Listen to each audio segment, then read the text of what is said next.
Good afternoon. My name is Thomas Romanoff. I am the director of the technology project at Bipartisan Policy Center, and I want to thank you for joining us today.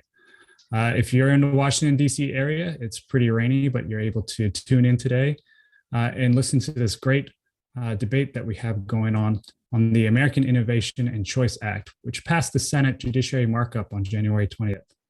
This bill does a lot of things. And if it were enacted, it would change how we use impacted digital platforms. If we were to boil it down to a quick sentence, we're talking about self-preferencing, or the ability of large companies to preference their own products over others. But as we hear from our panelists today, it's not that simple. There's going to be some examples of bipartisan concerns and bipartisan statements of support. Being from the Bipartisan Policy Center, we strive to be an honest broker of these perspectives, presenting a diverse panel today of individuals who both support and don't support the bill. Joining us today, we have Alex Harmon, Aurelian Portugues, Jennifer Huddleston, and Sumit Sharma. They'll give them their own kind of introductions of where they're from, but the general debate format for today is going to be 5 minutes from each of our panelists, and then we'll have an opportunity for panelists to respond to those introductions, and then we'll take questions from the audience and the panelists themselves. Please be sure, if you do have any questions, to send them in. We have at BPC Live is our Twitter handle. You can also use our comment section on the different platforms that you might be viewing this on to submit your questions. And we will try to get to all of them if we can, or as many as we can before we close out at the end of this hour. So without further ado, I want to kick it over to our panelists because that's who we want to hear from today. So first up is Alex Harmon from Public Citizen. Well, thank you, Tom, and thank you for hosting this. It is an important and very current topic. So I'm Alex Harmon with Public Citizen. I am the competition policy advocate. So we advocate for more competition in the marketplace and broad reform to the antitrust laws. We recognize that the tech companies pose a sort of unique challenge to reforming or to address through antitrust. In some cases, because of the new types of businesses that they have created, and also because antitrust very much focuses on price, consumer price, and often they don't charge consumers directly. And so the legislation that is at issue for this conversation, I'll never get the name right, but S2992, ICO, I heard someone say yesterday, is a certain type of antitrust approach. And it's important to note it's not an amendment to our antitrust laws. It is a new approach. And it is very similar to the abuse of dominance approach that they talk about in Europe, and which is, as you described a little bit, large companies, but it's also a specific a dominant company, or in this case, gatekeeping companies, that because of their status as having that gatekeeping power or that dominance in a market, they have specific prohibitions over how they are able to engage with business customers. And so for these companies, the parts of their businesses that are covered by this are the parts that are really open platforms, open places for consumer users, business users, potential competitors are able to access each other and customers through these platforms. And so the idea is that you create this set of rules to which this bill does, to sort of police the difference between being a sort of owner of that or controller of that marketplace or that platform versus being a participant on it. And in some cases, very specific prohibitions on behavior as a participant when you control the marketplace itself. The sort of classic example is Amazon provides this third-party marketplace, and they also sell their own products. They also serve as a retailer. And there's been examples of them using information they have about, sales and user interaction with products to make their own competing products of those that third-party sellers are attempting to sell on their platform. And so this creates it attempts to address that. It also addresses where you have the power to promote a list or a algorithmic promotion of content to users on your platform. This bill attempts to say you can't put your own stuff first, right? You have to have sort of a neutral approach to how you engage with your users. And so from our perspective, and I think the bill's sponsors' perspective, the benefit of this for society, for consumers, and for the businesses themselves is that it increases competition. And I believe that by increasing competition, you increase innovation, and it causes more innovation from the platforms themselves, but also from the business users on the platform and potential competitors. And so that's our view of the bill. And I don't know if I have a timer here. I'm not out of time. It's great.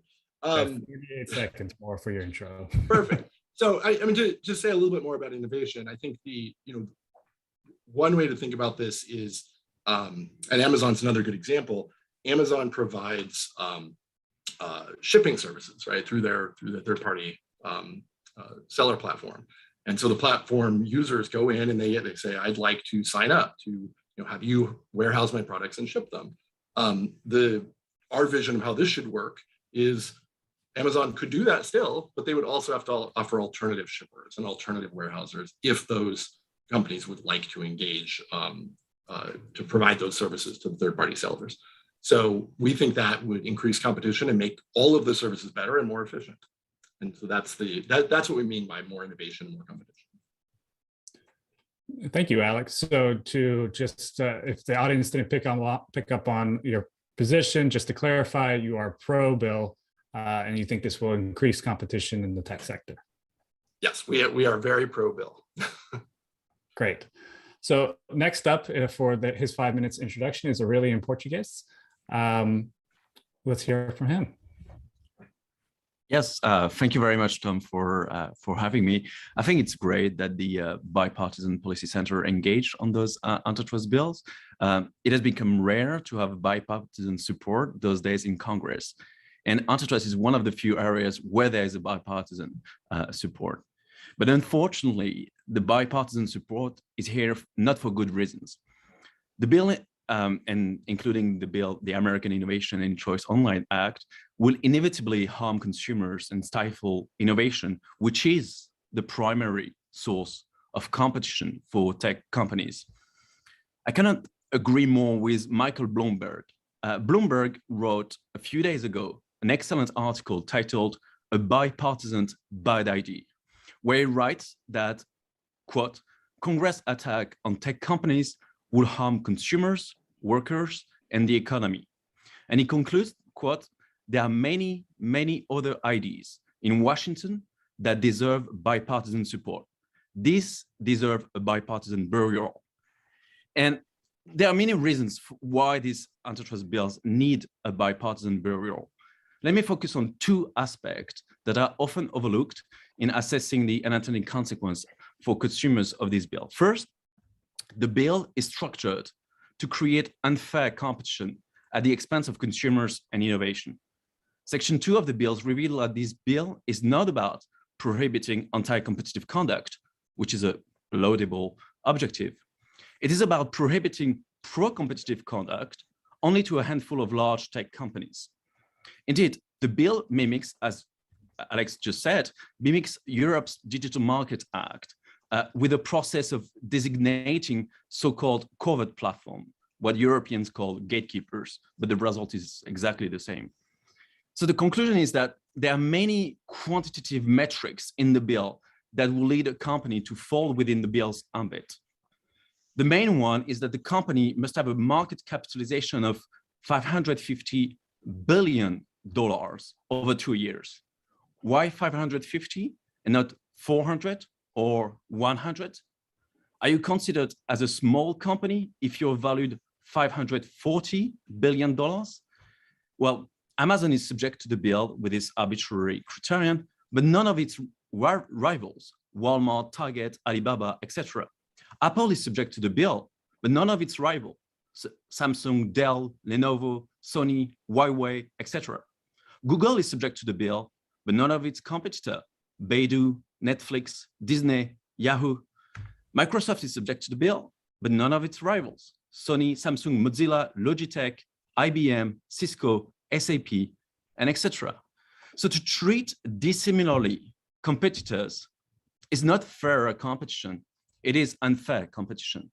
Congress picks winners and losers according to the antitrust techlash that sells well in the press. The collateral victims are American consumers, American innovation, and American competitiveness, as China appears to be a substantial winner of this bill. Also, the designation of covered platform is intended to lay down bright rules of the game so that companies comply with this unfair competition without bringing lawsuits. This hope cannot be further from the future reality.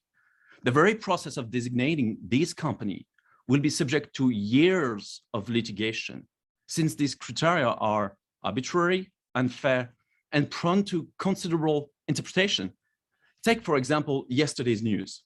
Overnight, Facebook market capitalization went from $600 billion to $230 billion. In other words, these allegedly unassailable companies suddenly appear to be much weaker than assumed, and suddenly may be exempt from the bill's obligations. What does it mean?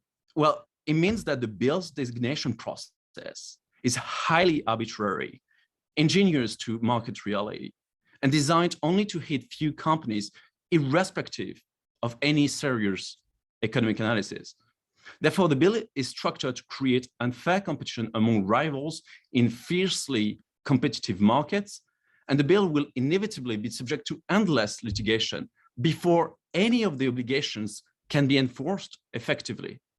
It's not clear rules of the road, it's imprecise rules in uncharted territories.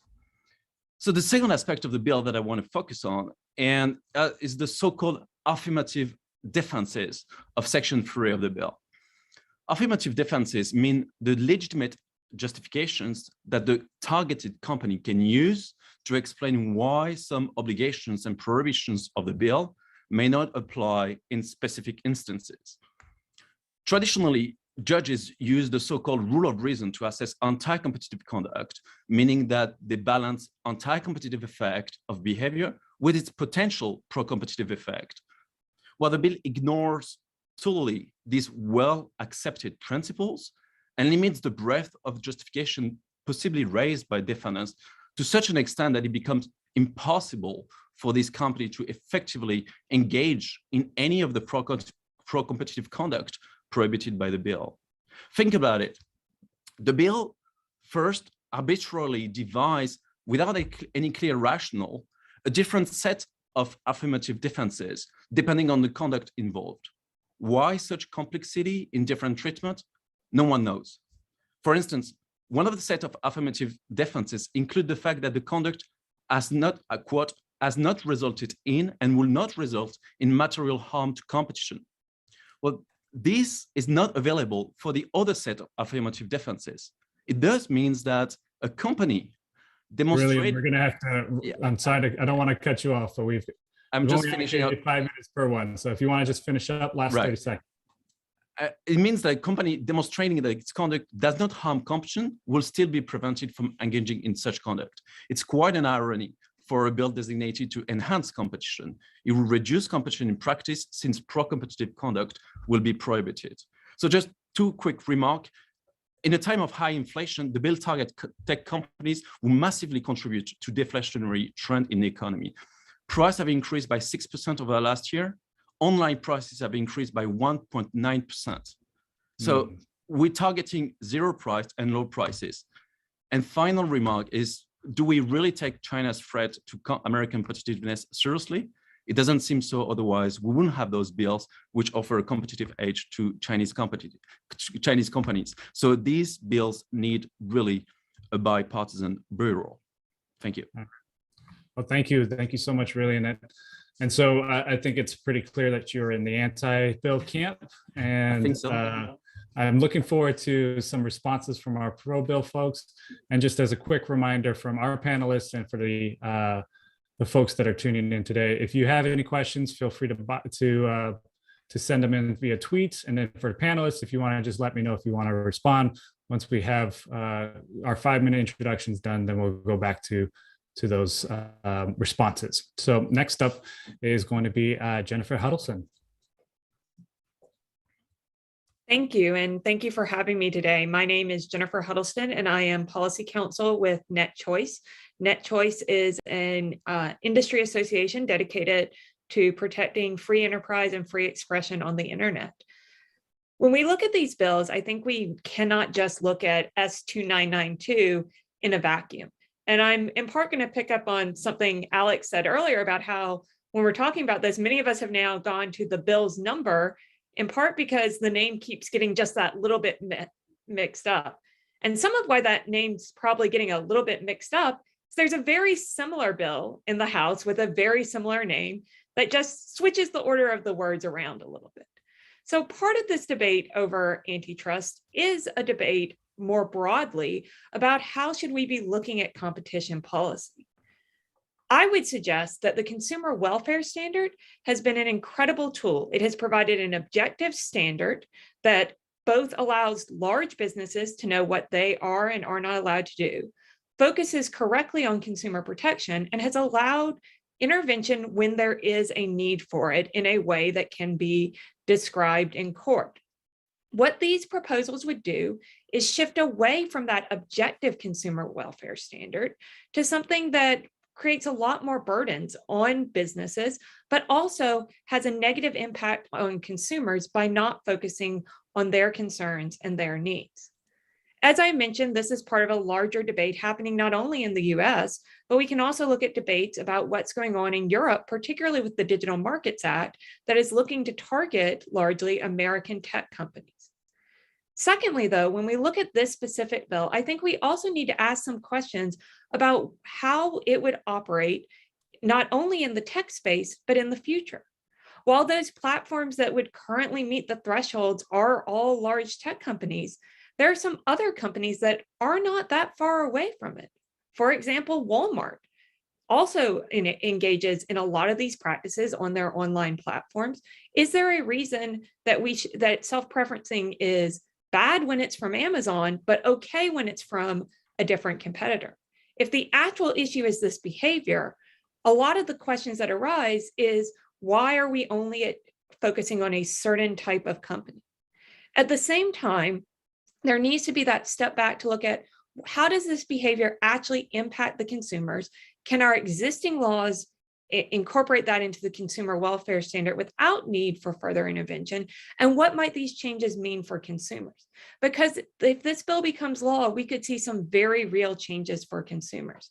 Everything from losing the Google Maps box at the top of search results when you look for restaurants nearby, to no longer knowing which products are eligible for quick free 2-day shipping under Prime, and having those easily accessible to consider that. Also, though, there are some other questions that seriously need to be addressed about these bills, particularly when it comes to data privacy and security. This came up repeatedly in the hearing, and I think it's very important that they not be dismissed, particularly because when you look at the polling, the tech policy issue most voters care about is their privacy and security online. So when we're looking at the antitrust acts, we have to consider, what would this do for some of the protections that these companies are engaging in?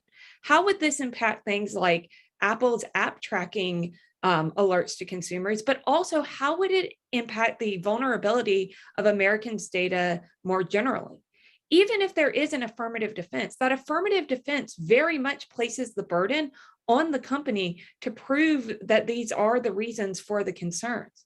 That's not sufficient when it comes to the fact that a lot of times foreign adversaries or other bad actors who are trying to get data are not going to declare themselves foreign adversaries or bad actors. They're going to make it more difficult on these companies to distinguish the good from the bad and to protect consumers and their data which is what is the most important to the consumers and voters today. So I think that when we're looking at these bills, our question shouldn't just be, how does this impact the big tech companies? It should be, how does this impact innovation more generally? And particularly, how does this impact the American consumer? Thank you so much, Jennifer. That was great. And so we're going to summarize those position statements as uniquely anti-bill for currently, but then kick it over to a pro-bill perspective. So over to Sumit Sharma from Consumer Reports. Hey, thank you, Tom, and the Bipartisan Policy Center for hosting us today. It's great to be having this conversation. Consumer Reports, throughout our 85-plus-year history, has emphasized the fundamental importance of competition for ensuring a marketplace that works for consumers. It is this competition that empowers consumers with the levers of choice and the ability to go elsewhere for a better deal. So I'm going to make 3 points in my opening statement. First, we are in a unique situation today, which requires policy intervention. Second, these are targeted rules which strike the right balance between introducing more competition while preserving incentives for more innovation and development of services by everyone. And finally, the bill includes effective safeguards against unintended effects. So it's important to keep in mind the overall context of these bills and the other tech-focused antitrust bills. Many corporations operating in different sectors of our economy have some degree of market power. But if a market is competitive, then this market power is temporary and can be challenged by existing suppliers in the market or potential entrants. The problem with the few giant online platforms is that their market power is persistent, not temporary. I mean, look at Google and Apple's share of smartphone operating systems, for example. They've dominated that market for over 10 years, Google in search, and so on and so forth. This means consumers and businesses lack meaningful choices, as the largest online platform services are must-haves. Users are locked into closed ecosystems, making it difficult for competing services to grow and gain scale.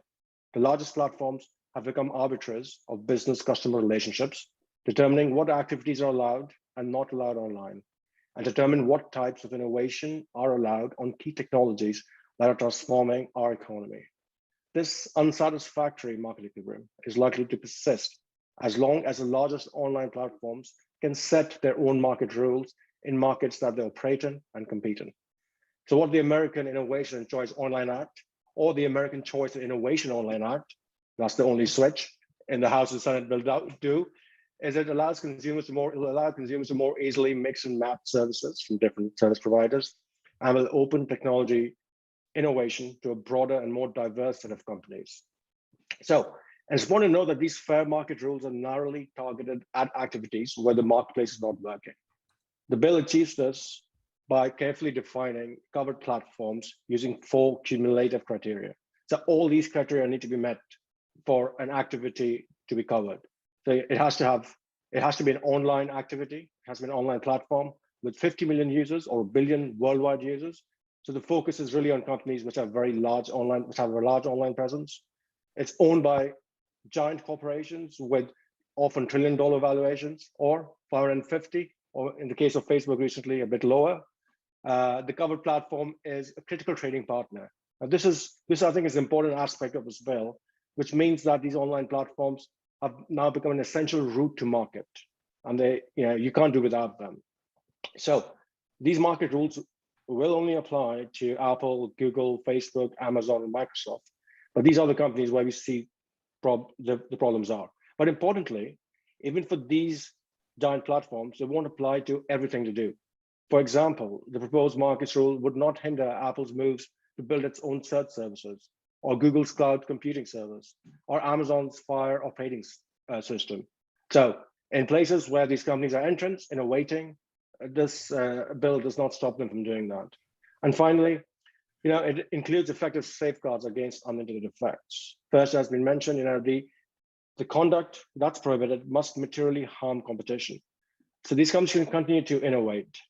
The bill does not prevent pre-installation of apps on smartphones or providing one-day services like Amazon Prime.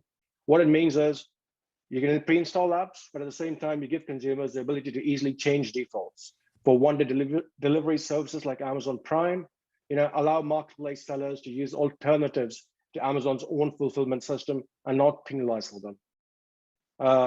Security and privacy. It does not inhibit platforms from stopping the spread of malware or malicious content.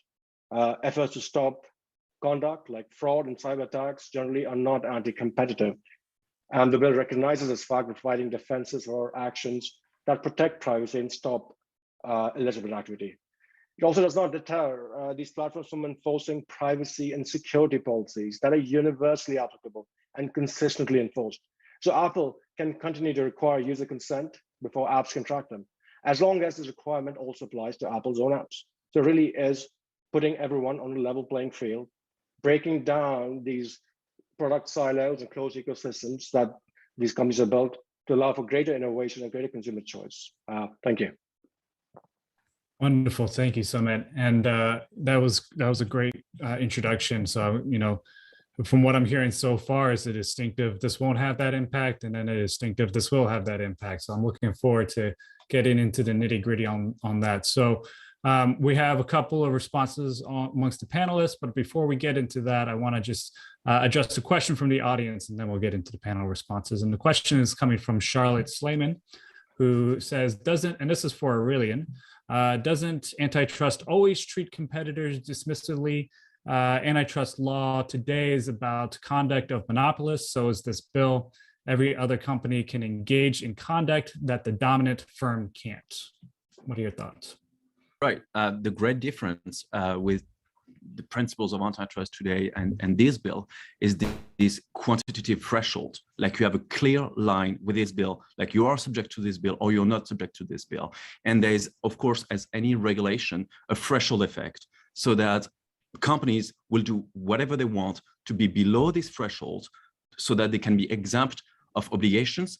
And those who are above this threshold will be just stuck in the ambit of the bill. And that's the clear distinction beyond it and below the threshold that doesn't exist in today's antitrust principle. So it's a complete departure from the principle of antitrust law, where you look at the dominance, you look at the monopolization risks from a very factual aspect, from a qualitative aspect, more than a quantitative aspect. And whereas this bill is a very black and white answer, which doesn't reflect economic analysis. Interesting. Okay, so again, if folks in the audience have any questions, feel free to send them in, but we're going to go to panel responses now. So first up is Alex. Alex, you had a couple of responses to Aurelian and Jennifer. Yeah, so I mean, on this question of the size of the platform as in the bill, and Aurelian has alluded to this again in the his response just now. These are averages of market cap over a period of time. So Facebook went down yesterday, but that does not take them out.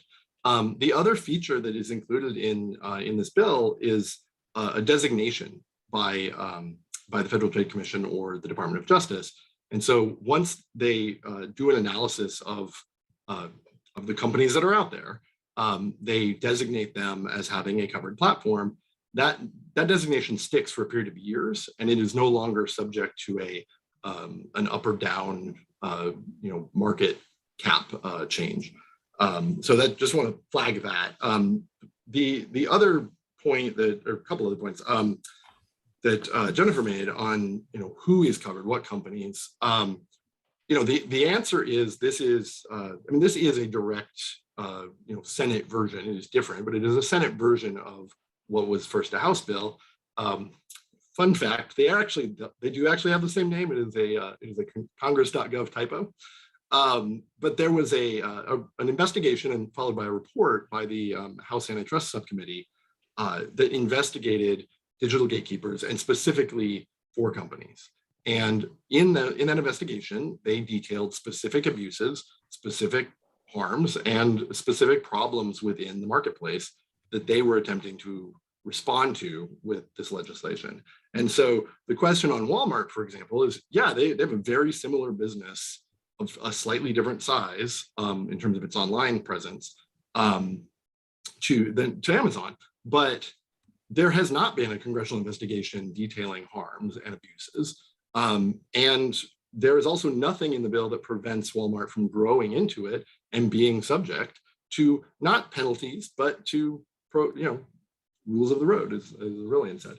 And then very quickly, final point I want to make is this question of consumers losing services. And Jennifer mentioned, Google Maps at the top of Google search, and that is not the intent, and I don't believe that is the way that would play out. I think the requirement on Google would be that they can't choose Google Maps for you.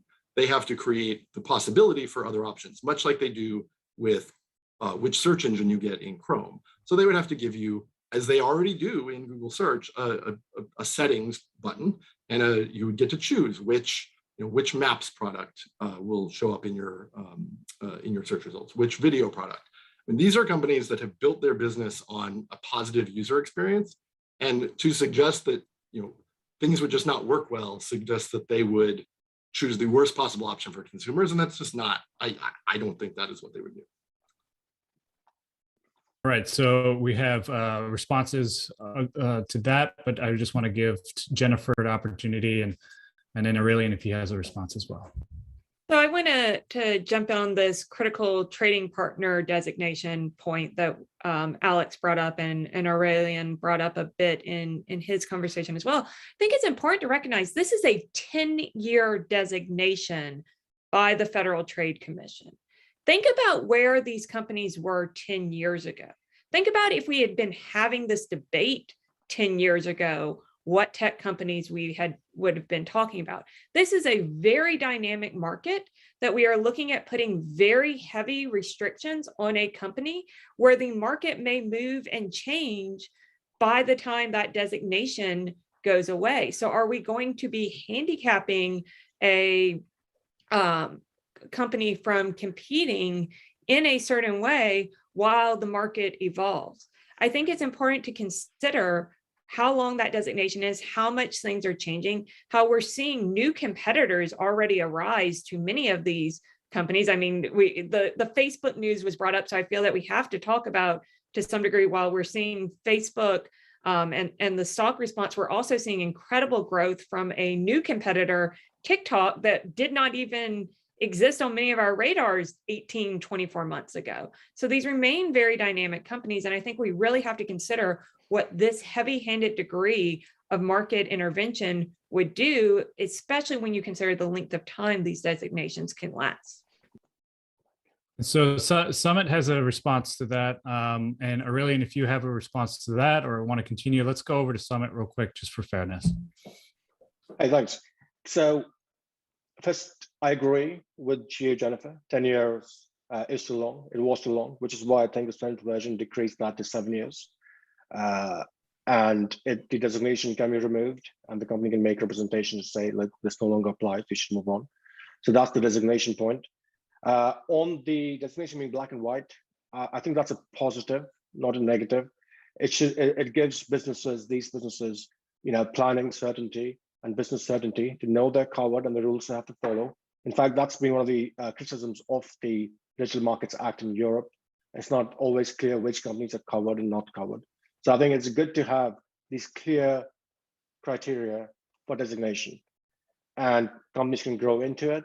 It's not that it's only these 4 companies can grow into it. So I'll stop there on the designation point.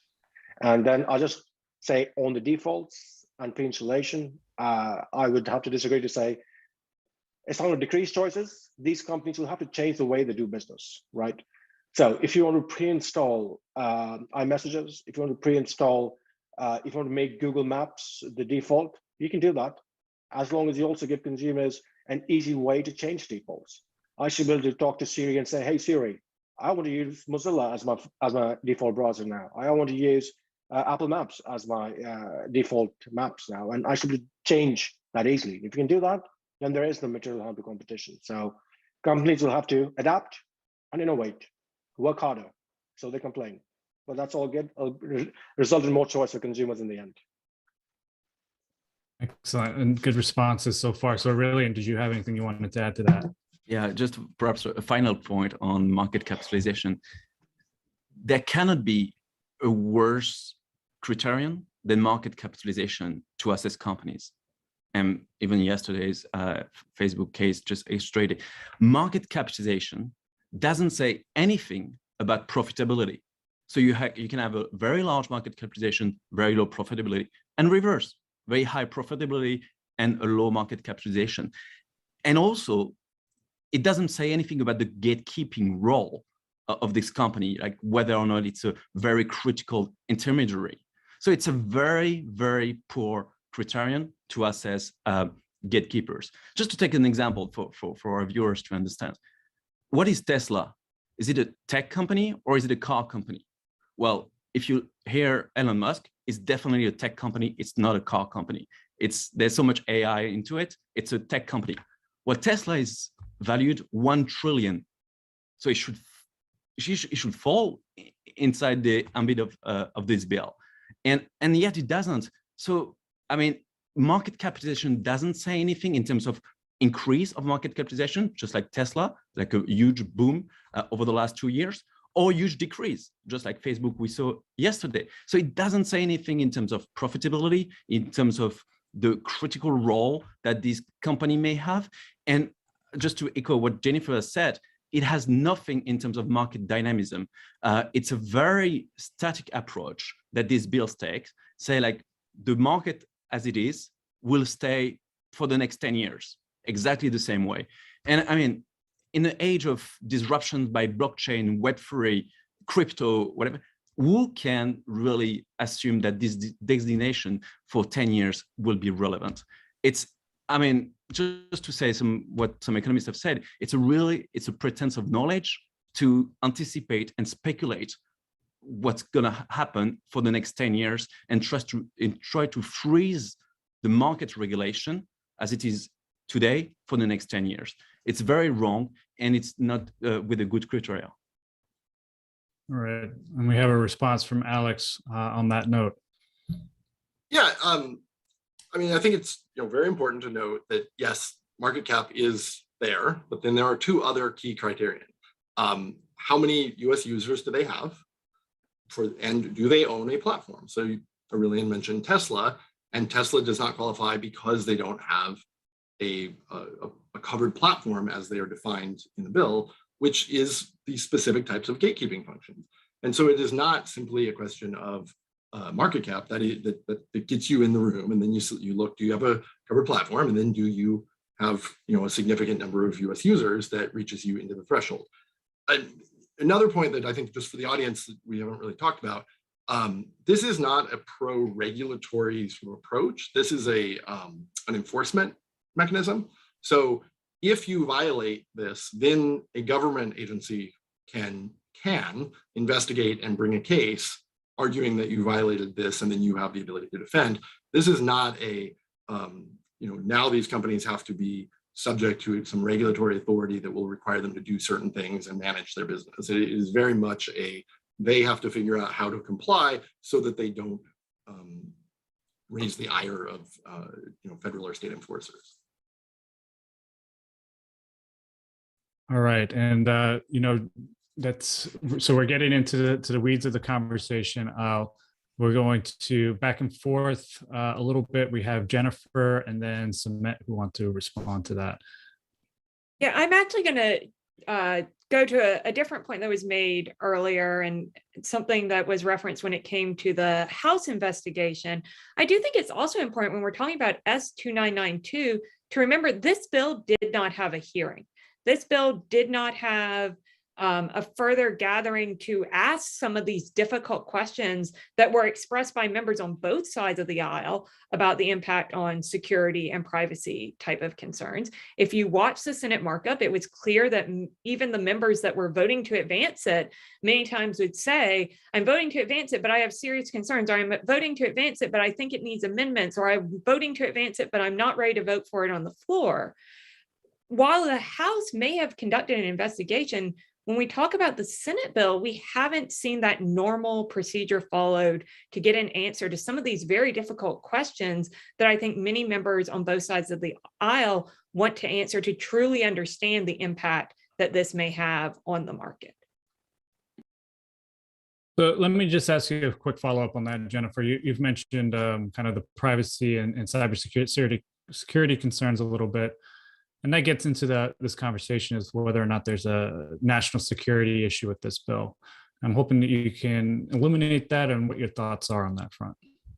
So a lot of this goes to the questions around the interoperability elements of the bill and the requirements of these platforms to allow others access to particularly certain types of user data. While there have been some attempts to provide affirmative defenses, I think there's a lot of concerns about how this could be abused, particularly when you look at the history of what have been those kind of data privacy, data security breaches that have given Americans a lot of concerns. And you look at something like Cambridge Analytica, which is basically a researcher abusing data access privileges, we can understand why Americans may be concerned about this and why many companies are taking steps to make their data more secure.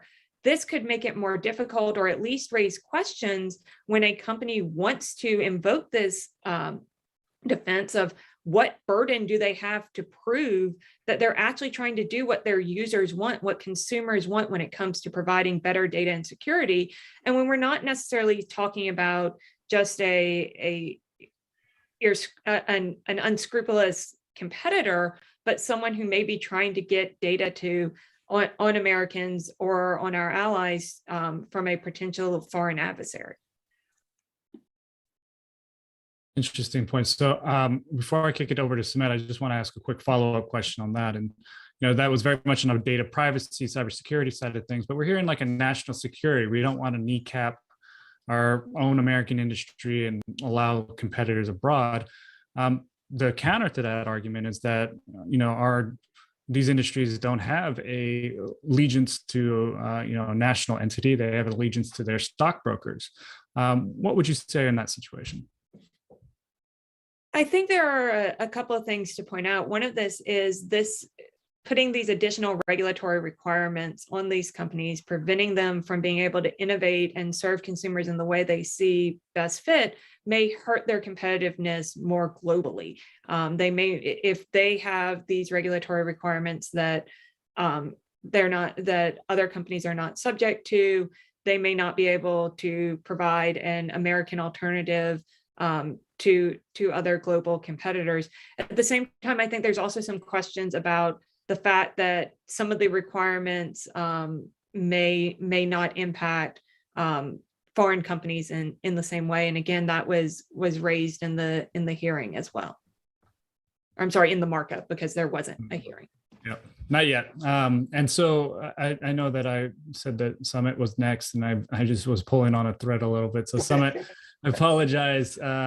I want to hear from you, and please address national security, or let's go to what you originally wanted to address. Yes, thanks, Thomas. Yes, a lot's been said here. So let's just say, what would interoperability do? So if today I am a smartwatch competitor, right, trying to compete with Apple Watch, I hope that and pray that Apple allows its iOS to function and interoperate with my smartwatch the same way it allows its own Apple Watch to do so. That is not the case today. So I'm just out of luck. That's not going to happen. What this bill would allow a smartwatch competitor to do was to interoperate with smartphones the same way an Apple Watch does, create more competition, more innovation, right, and more choice for consumers. And I think that is what is also our strongest point here is competition. We cannot make the argument that we have to depend on these 4 giant firms to innovate, and our national security depends on that. I find it quite funny how these companies, on the one hand, can argue, leave everything to the market, let us compete. We are great innovators, right? We are world leaders. But then when you try to introduce actual competition into the market through some of these rules, because that's what they do, they allow more competition, more innovation on these platforms. Then they say, no, you have to actually protect us, because we won't be able to compete, and we will not be able to innovate. On the China question, Chinese companies and any other companies who operate in the US will be covered by the law, by this bill, if they have the requisite number of users, etc. So I think that's a fictitious argument. And also, as you said, these companies do a lot of business in China. Apple makes a lot of money there. Facebook was kicked out, even though Zuckerberg promised to name his firstborn after, I think, the Chinese president. But so that's the reality of this. I mean, these are profit-driven companies, and every month or year they delay this bill, as every month or year they can rake in more profits and monopoly rent. So we need to get going on this sooner rather than later, I think. Okay, so Aurelian, I see that you want to respond, and then we'll go over to Alex. I don't want to respond, but I just want to step back for a moment and just go back to the main objective of the bill, which I think it has been said repeatedly in those comments.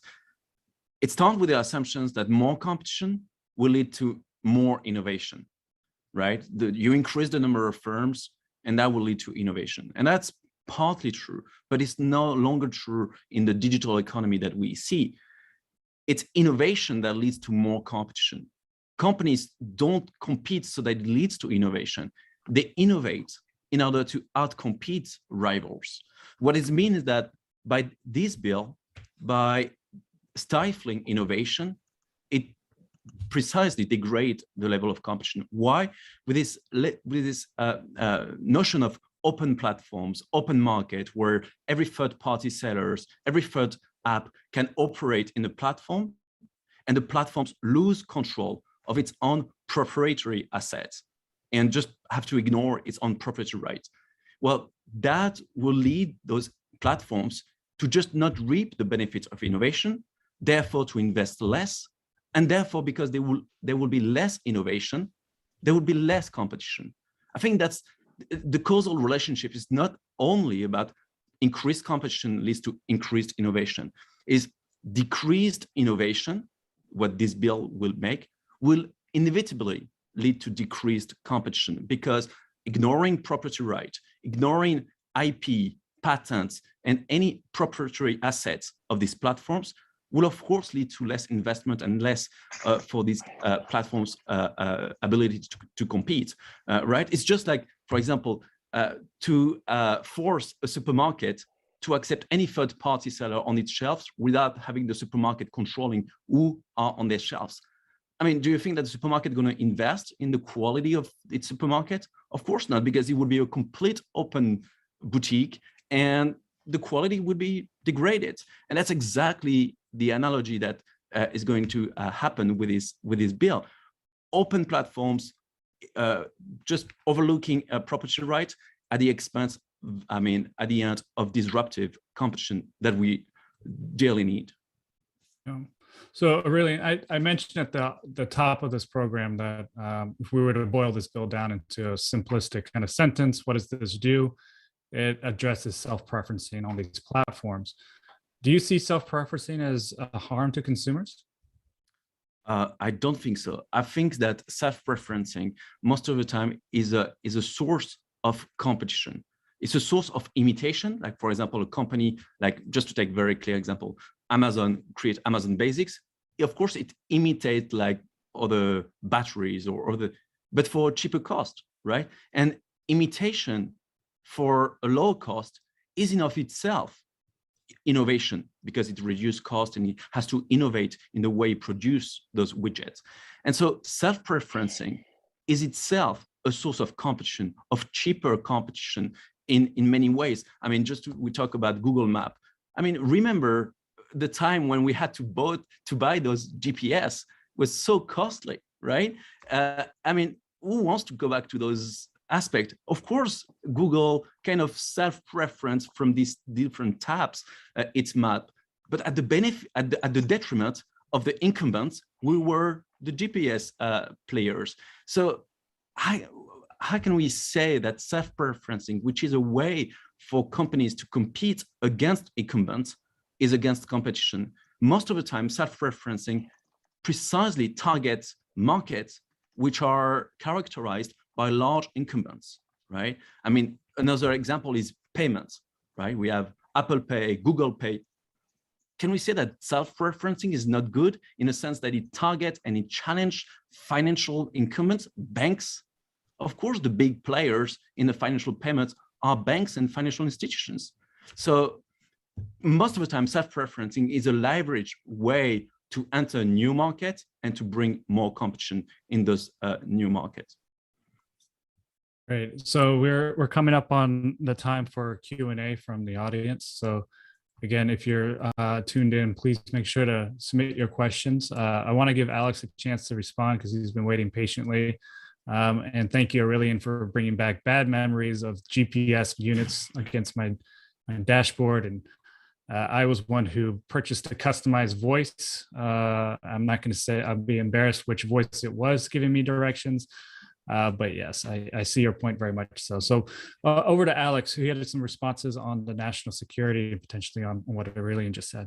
Yeah, no, I do have, I want to talk about national security very quickly, but I've written and testified on this issue of innovation in this space, and I just very much disagree. So for walking backwards, so for self-preferencing, we're not talking about that there's Amazon Basics. We're talking about that there's Amazon Basics, and then Amazon gets to decide what the customer sees when they search for batteries.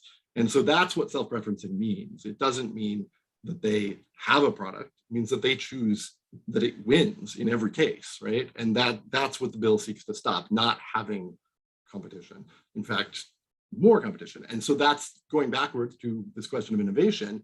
The issue, as I see it, is if I'm a startup right now and I want to make a new thing, right? I have to look at the marketplace and say, well, if I want to reach those business customers or those consumers, I've got to go through Google, through Apple, through Facebook, through Amazon. And the second they see me as a threat, they either shut off that access, or they copy what I'm doing and give it away for free, or they, buy me and turn me off. And that has been happening.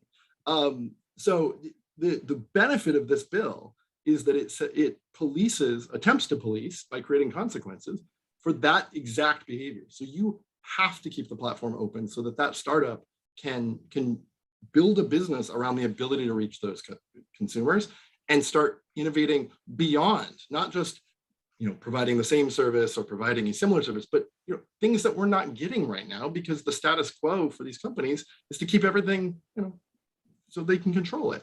And then finally, very quickly on national security, I think the underpinnings of that argument are assuming something that no one else is saying, which is you kind of need the companies to collapse, right? You need the businesses to just no longer be functional in order for this magic thing to happen where the Chinese companies come in and, now that they can't compete because they've been regulated, the Chinese companies will be able to, steal all their users. I mean, it's just not actually what anyone's arguing would be a consequence of this. And then, the final thing is the manager's amendment on S2992 did expand to include global users and to ensure that at least some of the Chinese companies today, or at least one, I believe, would be covered, and they would absolutely be able to grow into it. Thank you. Yeah, so I know Jennifer wanted to talk about self-preferencing a little bit. Jennifer?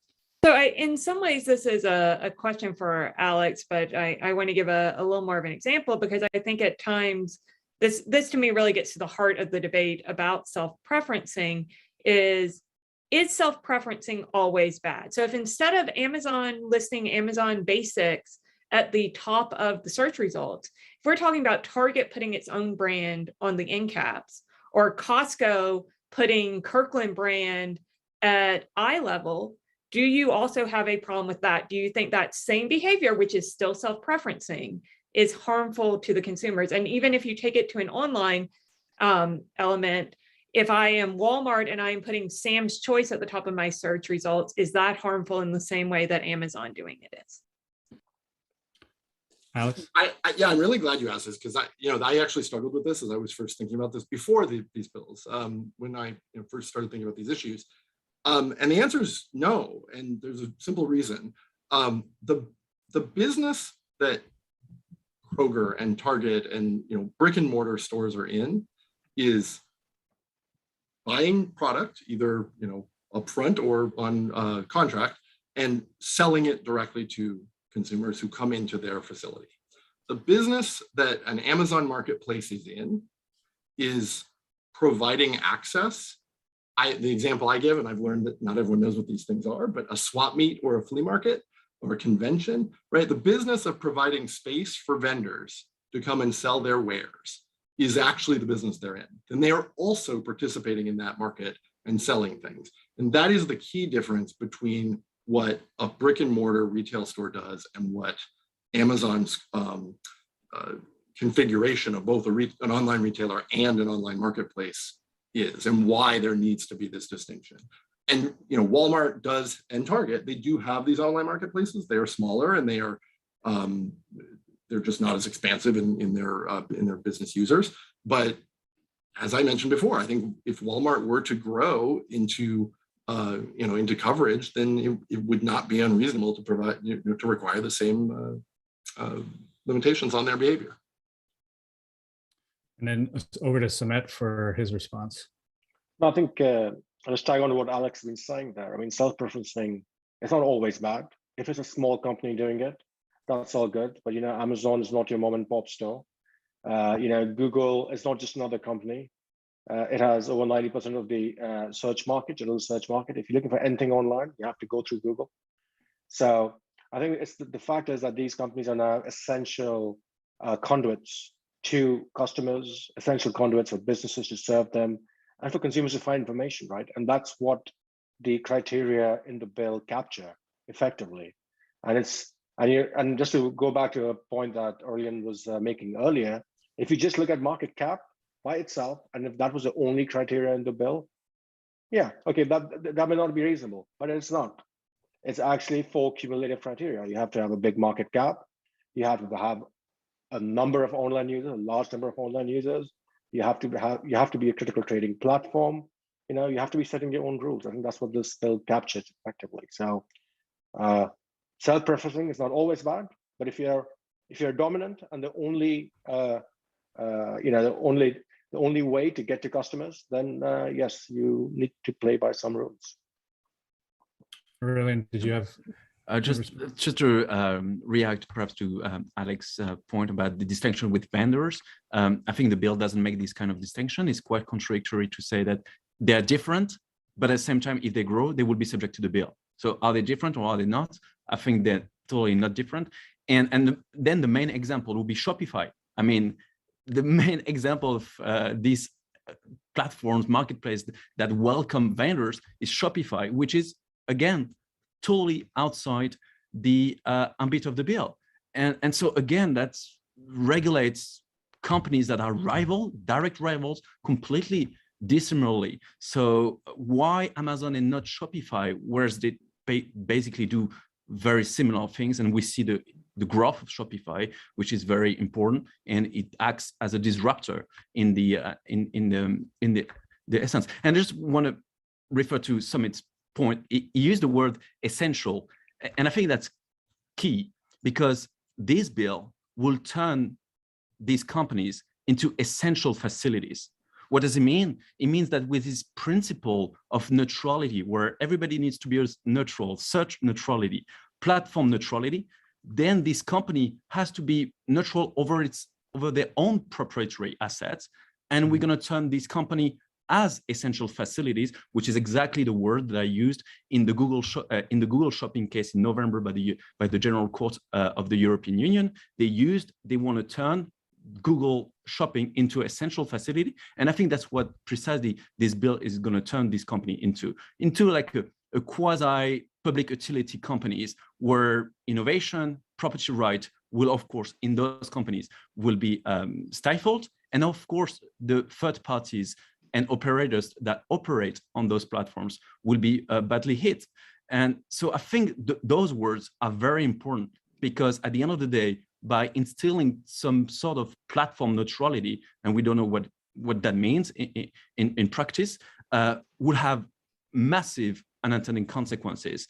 And we just don't materialize or visualize them, because that would be a very creative way of thinking that is very opposite to basic economics. All right.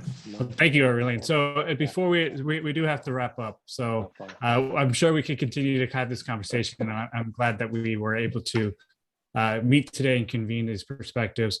As I'm, was thinking about closing remarks, I think it's definitely more, if I can just get a yes or no in terms of, has this conversation, considering that we have two pro, two anti, been illuminating for the panelists in terms of understanding each side, and hopefully it's reflected in our audience. So yes, no, Aurelian? I think it has been a very interesting conversation. I really enjoyed it. Thank you very much. Great. Alex? I agree. It's been really interesting. Jennifer? Absolutely. I think it was a very productive debate. And Samet? Well, likewise, I think it's good to debate ideas like we are today. Right. Well, it'd be weird if somebody's like, no, this was the worst. But I think my point is that it means that we're going to continue to have these conversations. I think there's some value to continuing to convene some folks. So I hope that you guys participate in future panels, as well as the audience. If you're still with us, thank you for joining us, and I hope you join us for future debates as well.